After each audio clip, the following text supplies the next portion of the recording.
इस समय जो हमारी नेबरिंग कंट्री है बांग्लादेश, जिसकी इंडिपेंडेंस के लिए इंडिया ने भी काफ़ी बड़ा रोल प्ले किया था, वो इस समय प्रोटेस्ट में है। वहाँ काफ़ी ज़्यादा वायलेंस देखने को मिल रहा है, जिसकी वजह से पूरी कंट्री के अंदर कर्फ्यू इम्पोज कर दिया गया है, जो इंटरनेट है वो शट कर दिया गया है और शूट एट साइट ऑर्डर भी जो है इम्पोज किया गया है। अब ये जो वायलेंस है, इसकी वजह से वहाँ पर अभी तक 100 से भी ज़्यादा लोगों की डेथ हो गई है, जाने कितने लोग इंजर्ड हैं। और अगर हम इंडियंस की बात करें जो कि बांग्लादेश के अंदर हैं, तो अभी तक अराउंड 4500 इंडियन स्टूडेंट्स जो हैं वो वापस से इंडिया आ चुके हैं। बट ये जो पूरा क्योस है बांग्लादेश के अंदर, वो क्यों है, इसका क्या रीज़न है? इसका रीज़न है वो 30% रिजर्वेशन, जो कि वहाँ पर जो बच्चे हैं या जो ग्रैंड चिल्ड्रन हैं ऑफ वेटरन्स, जिन्होंने बांग्लादेश का जो वॉर ऑफ इंडिपेंडेंस है वो लड़ा था 1971। जी हाँ, बांग्लादेश के अंदर जो गवर्नमेंट जॉब्स हैं उसके अंदर 30% जॉब्स जो हैं उनके बच्चों के लिए रिजर्व रखी जाती हैं। बट ये जो रिजर्वेशन है वो 2018 के अंदर स्क्रैप कर दिया गया था, हटा दिया गया था।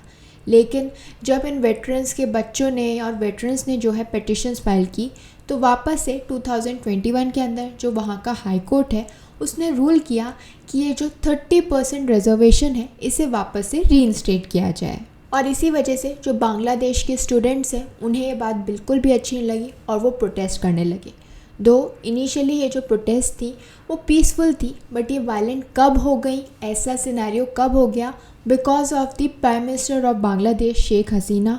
उन्होंने एक स्टेटमेंट दिया ड्यूरिंग अ प्रेस कॉन्फ्रेंस, जिसके अंदर उनसे पूछा गया था कि ये जो स्टूडेंट्स की प्रोटेस्ट है और जो कोटा सिस्टम है उसके बारे में वो क्या सोचती हैं। तो इसके रिगार्ड में उन्होंने कहा कि अगर ये जो रिजर्वेशन है, अगर ये जो कोटा के बेनिफिट्स हैं वो फ्रीडम फाइटर्स के बच्चों को नहीं मिलेंगे तो वो किसको मिलेंगे? क्या रजाकर्स के बच्चों को मिलेंगे? क्या उनके ग्रैंड चिल्ड्रन को मिलेंगे? और उनके इस रजाकर टर्म को यूज़ करने की वजह से वहाँ पर काफ़ी वायलेंस देखने को मिला। ये जो प्रोटेस्ट है वो वायलेंट हो गई। तो आज के हमारे वीडियो में हम इस पूरी प्रोटेस्ट को डिकोड करेंगे कि ये कैसे स्टार्ट हुई, ये वायलेंट कैसे हुई, और ये जो रज़ाकर टर्म है इसको लेकर जो है वहाँ के लोग क्यों गुस्से में हैं, क्यों वो हसीना शेख जो वहाँ की प्राइम मिनिस्टर हैं उनसे गुस्सा हैं, और इस सब से इंडिया को क्या फ़र्क पड़ेगा, इंडिया को क्या ट्रबल हो सकती है। तो प्लीज़ मेरा वीडियो लास्ट तक देखिएगा, और अगर अच्छा लगे तो प्लीज़ मेरे वीडियो को, मेरे चैनल को लाइक, शेयर एंड सब्सक्राइब करिए। अब प्रोटेस्ट तो चल रही है, वायलेंस भी देखने को मिल रहा है, लेकिन शायद ये जो वायलेंस है वो कंट्रोल में आ जाए, क्योंकि बांग्लादेश का जो सुप्रीम कोर्ट है उसने ओवरटर्न कर दिया है हाई कोर्ट की रूलिंग को, और ये कहा है कि जो कोटा था अभी तक, जो ये जो रिजर्वेशन मिल रहा था, 30% रिजर्वेशन मिल रहा था to the relatives of the veterans जिन्होंने बांग्लादेश का वॉर ऑफ इंडिपेंडेंस लड़ा था 1971, तो ये जो 30% रिजर्वेशन है इसे अब कम करके सिर्फ 5% कर दिया गया है। तो 5% रिजर्वेशन तो उन लोगों को मिलेगा जो कि रिलेटिव्स हैं ऑफ वेटरन्स जिन्होंने वॉर लड़ी।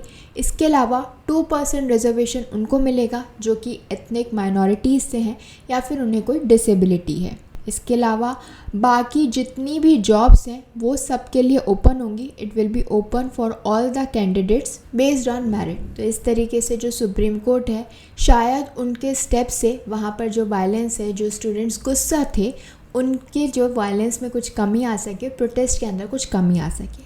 अब अगर हम शुरू से देखें कि ये सब कुछ कैसे स्टार्ट हुआ, कैसे जो ये प्रोटेस्ट है वो स्टार्ट हुई, तो ये सब कुछ स्टार्ट हुआ था 2021 के अंदर, जब हाई कोर्ट ने रूलिंग दी कि वापस से ये जो 30% रिजर्वेशन है इसे रीइंस्टेट किया जाए। क्योंकि 2018 के अंदर क्या हुआ था, गवर्नमेंट ने ये जो कोटा सिस्टम है फॉर पब्लिक सेक्टर जॉब्स इसे पूरी तरीके से स्क्रैप कर दिया था। लेकिन हाई कोर्ट ने 2021 के अंदर जो है गवर्नमेंट के इस डिसीजन को रिवर्स कर दिया था और ये कहा था कि वापस से जो है इस कोटा सिस्टम को रीइंस्टेट किया जाए, including the 30% reservation for war veterans children. और इसी रूलिंग की वजह से जो वहाँ पर स्टूडेंट्स थे उन्होंने ये प्रोटेस्ट चालू की, क्योंकि उनको ऐसा लगता था कि इस रिजर्वेशन की वजह से उनके पास लिमिटेड अपॉर्चुनिटी होगी, क्योंकि ज़्यादातर जो जॉब्स हैं वो किन को जाएंगी, वो उनके बच्चों को जाएंगी जिन्होंने वॉर लड़ा है। इसके अलावा उनका आर्ग्यूमेंट था कि ये जो जॉब्स होती हैं, जो गवर्नमेंट जॉब्स होती हैं, it should be awarded based on qualifications and performance, ना कि उनका फैमिली बैकग्राउंड क्या है इस पे डिपेंडेंट हो। और ये भी माना जा रहा था कि इस तरीके का जो कोटा सिस्टम है उसे एक्सप्लॉइट किया जा सकता है by those who don't necessarily deserve this position, लेकिन क्योंकि वो वॉर वेटरन्स के बच्चे हैं या ग्रैंड चिल्ड्रन हैं, सिर्फ इसीलिए उन्हें ये रिजर्वेशन मिलेगा। तो वी कैन सी कि कितना ज़्यादा डिसकंटेंट है वहाँ के बच्चों में, वहाँ के स्टूडेंट्स में in regard to this reservation जो कि दिया जा रहा था to the children, grand children या फिर रिलेटिव्स ऑफ वॉर वेटरन्स। अब अगर हम बांग्लादेश के कोटा सिस्टम की बात करें, रिजर्वेशन की बात करें जो इनिशियली दिया जाता था, यानी 2018 से पहले दिया जाता था, तो 2018 से पहले क्या था, जो 30% कोटा है वो तो वी नो कि फ्रीडम फाइटर्स का कोटा था, तो उनके बच्चों और उनके ग्रैंड चिल्ड्रन को दिया जाता था। इसके अलावा 10% वुमेन कोटा था, फिर 10% अंडर डेवलप्ड डिस्ट्रिक्ट कोटा था, यानी वो लोग जो कि लेस डेवलप्ड रीजन से हैं उनके लिए रिजर्व रखा जाता था। इसके अलावा जो रिमेनिंग कोटा था जो कि काफ़ी कम था, जैसे 5% for indigenous communities and 1% for persons with disabilities. तो हम देख सकते हैं कि बांग्लादेश में 2018 से पहले around 56% of government jobs were reserve for specific categories, और जो बाकी के रिमेनिंग 44% था उन्हें एलोकेट किया जाता था, उतनी जॉब्स एलोकेट की जाती थी based on merits through open competition. लेकिन 2018 के अंदर ये जो पूरा कोटा सिस्टम मैंने आपको बताया इसे स्क्रैप कर दिया गया। लेकिन इसके स्क्रैप करने के बाद वो लोग, वो बच्चे, वो ग्रैंड चिल्ड्रन जो कि वेटरन्स के थे, जो कि वॉर वेटरन्स के रिलेटिव्स थे, उन्हें ये बात अच्छी नहीं लगी। उन्होंने काफ़ी सारी पिटिशंस जो हैं कोर्ट के अंदर फाइल की और फिर 2021 में वापस से जो है इस कोटा सिस्टम को रीइंस्टेट किया गया और यहीं से सारी प्रोटेस्ट स्टार्ट हुई। तो इनिशियली ये जो प्रोटेस्ट थी वो सिर्फ यूनिवर्सिटी कैंपसेस में ही हो रही थी, वहीं देखने को मिल रही थी। लेकिन ये जो प्रोटेस्ट है वो वायलेंट कब हो गई, जब शेख हसीना ने यूज़ किया the term Razakars during a press conference. तो प्रेस कॉन्फ्रेंस के दौरान उनसे पूछा गया प्रोटेस्ट के बारे में, कोटा सिस्टम के बारे में, और उसके रिगार्ड में उन्होंने कैसे रिस्पॉन्ड किया कि अगर ये जो रिजर्वेशन है, ये जो बेनिफिट है, ये फ्रीडम फाइटर्स के बच्चों को नहीं मिलेगा तो क्या रज़ाकर्स के बच्चों को मिलेगा, रज़ाकर्स के ग्रैंड चिल्ड्रन को मिलेगा। और इसी के बाद से जो है काफ़ी सारे स्टूडेंट्स जो हैं वो मार्च करने लगे through the Dhaka university campuses, और वहाँ पे उन्होंने चैंट किया the slogans who are you, I am Razakar, I am Razakar. अब ये जो स्लोगन है ये बेसिकली अडेप्टेशन है of the famous chat, of the famous slogan जो कि लिबरेशन वॉर के टाइम पे यूज़ किया जा रहा था, जब वहाँ पर उस टाइम पे बोला जाता था कि who are we are Bengalis. तो हम देख सकते हैं कि कैसे शेख हसीना के एक स्टेटमेंट ने, एक वर्ड के यूज़ की वजह से ये पूरी प्रोटेस्ट जो है वायलेंट हो गई। आप लोग सोच रहे होंगे कि रज़ाकर क्या होता है, ऐसा क्या मतलब है इस वर्ड का कि वहाँ पर जो लोग हैं वो इतने भड़क गए, इतना गुस्सा हो गए। तो अगर हम रज़ाकर की बात करें, इस टर्म की बात करें, तो बांग्लादेश में ये जो टर्म है, ये जो वर्ड है, इसे डेरोगेटरी समझा जाता है, क्योंकि रज़ाकर का जो बेसिक मीनिंग है, जो लिटरल मीनिंग है, वो है वॉलंटियर या फिर helper in Persian and Hindu. तो ये जो शब्द है, ये जो वर्ड है, ये उनके लिए यूज़ किया जाता है जो कि जब बांग्लादेश के अंदर ये जो वॉर ऑफ इंडिपेंडेंस चल रही थी 1971 में, तो वो लोग जो कि पाकिस्तान आर्मी के साथ कोलैबोरेट कर रहे थे, उनको रज़ाकर बोला जाता था। तो इसीलिए रज़ाकर एक तरीके से अब्यूज़ है इन बांग्लादेश। अगर किसी को रज़ाकर बोला जा रहा है तो वो एक अब्यूज़ है, एक गाली है। एक आर्टिकल के अंदर मेंशन भी किया गया है कि ये जो वर्ड है रज़ाकर, तो रज़ाकर्स किन्हें कहा जाता है, वो लोग जो कि उर्दू स्पीकिंग बिहारी मुस्लिम्स थे, और वो लोग जो कि उस रिलीजियस पार्टीज़ का पार्ट थे जो कि अपोज कर रही थी the separation of east and west Pakistan, जैसे कि जमात इस्लामिया, अल बदर एंड अल शम्स, उन सबको रज़ाकर कहा जाता है। और अगर हम बंगाली में बात करें तो ये जो टर्म है रज़ाकर जो कि अभी यूज़ हो रहा है, इसे बेसिकली रज़ाकर कहा जाता है। और ये वो लोग होते थे जो कि पाकिस्तान आर्मी के इन्फॉर्मेंट्स थे, जिनके पास वेपन्स होते थे, हथियार होते थे, ताकि वो फाइट कर सके अगेंस्ट द मुक्ति जोड़ा, यानी वो लोग, वो फ्रीडम फाइटर्स जो कि बांग्लादेश की इंडिपेंडेंस के लिए फ़ाइट कर रहे थे, उनके अगेंस्ट जो काम कर रहे थे, उनके अगेंस्ट जो पाकिस्तानी आर्मी के इन्फॉर्मेंट्स थे, उन्हें रज़ाकर टर्म दिया गया था। इनफैक्ट 2019 के अंदर बांग्लादेश ने अराउंड 10,789 रज़ाकर्स की जो है लिस्ट पब्लिश की थी, जिन्होंने पाकिस्तानी फोर्सेस के साथ कोलैबोरेट किया था। तो वी कैन सी कि शेख हसीना ने जो ये टर्म यूज़ किया रज़ाकर, वो वहाँ पर कितना डेरोगेटरी है, कितना प्रॉब्लमेटिक है, और जिस तरीके से उन्होंने ये शब्द यूज़ किया, इसकी वजह से जो वहाँ के प्रोटेस्टर्स थे उन्हें अच्छा नहीं लगा, और पूरी ये जो प्रोटेस्ट है वो वायलेंट हो गई। कर्फ्यू इम्पोज़ करना पड़ा, इंटरनेट शट डाउन करना पड़ा, shoot at site order impose कर दिया गया, और सारी सिचुएशन जो है आउट ऑफ कंट्रोल हो गई।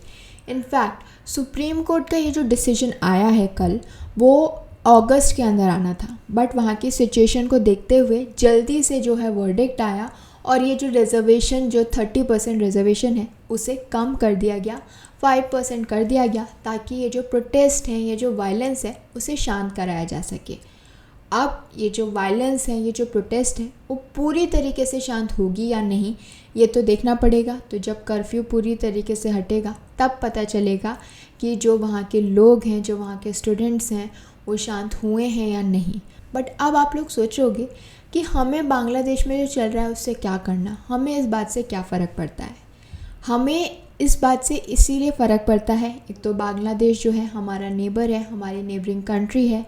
जिस टाइम पर बांग्लादेश को इंडिपेंडेंस मिली, उस टाइम पर जो इंडिया है उसका काफ़ी बड़ा रोल था in giving Bangladesh it's independence.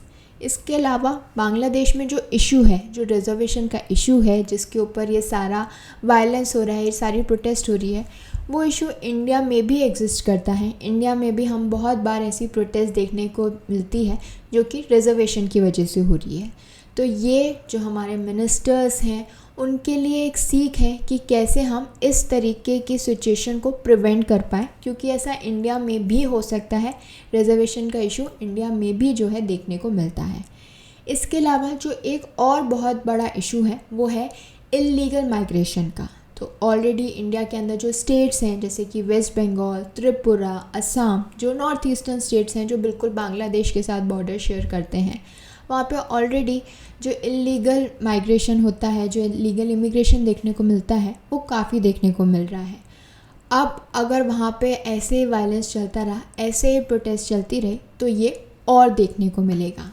अगर हम डेटा की बात करें, जो कि ढाका यूनिवर्सिटी के एक प्रोफेसर हैं, डॉक्टर अब्दुल बरकात, उन्होंने शेयर किया था, तो as per the Dhaka tribune approximately 2.3 lakh Hindus जो हैं वो माइग्रेट करते हैं from Bangladesh to India every year, ताकि वो रिफ्यूज़ सीक कर सकें। इनफैक्ट 1970s के टाइम पर जब ये बांग्लादेश लिबरेशन वॉर चल रहा था, उस टाइम पे अराउंड 10 मिलियन लोग जो हैं वो ईस्ट पाकिस्तान को छोड़ के, यानी जो प्रेजेंट डे बांग्लादेश है, उसे छोड़ के इंडिया के अंदर आ गए थे, ताकि वो इस सब वायलेंस को जो है एस्केप कर सकें। और ये जितने भी रिफ्यूजीज़ इंडिया के अंदर आए थे, वो कहाँ पर सेटल हुए?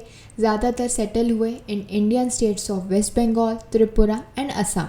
और ऐसा नहीं है कि हमेशा वायलेंस की वजह से ही जो है ये माइग्रेशन होता है फ्रॉम बांग्लादेश टू इंडिया। काफ़ी सारे लोग इसलिए भी इंडिया आते हैं फॉर इकोनॉमिक रीज़न, क्योंकि बांग्लादेश के अंदर जो ह्यूमन राइट्स का इशू है, जो डेमोक्रेसी है, बहुत सारे और इश्यूज़ हैं। तो वहाँ के लोग जो हैं असाइलम सीख करते हैं इंडिया के अंदर। और इंडिया के अंदर भी जो सिटीज़नशिप अमेंडमेंट एक्ट 2019 है, वो अलाउ करता है उन माइग्रेंट्स को जो कि माइनॉरिटी कम्युनिटीज़ से हैं, बांग्लादेश से आए हैं और रिलीजियस परसिक्यूशन की वजह से जो है इंडिया के अंदर रिफ्यूज़ सीक कर रहे हैं, तो वो एलिजिबल है फॉर इंडियन सिटीज़नशिप अगर वो इंडिया के अंदर आए थे बिफोर 31 दिसंबर 2014।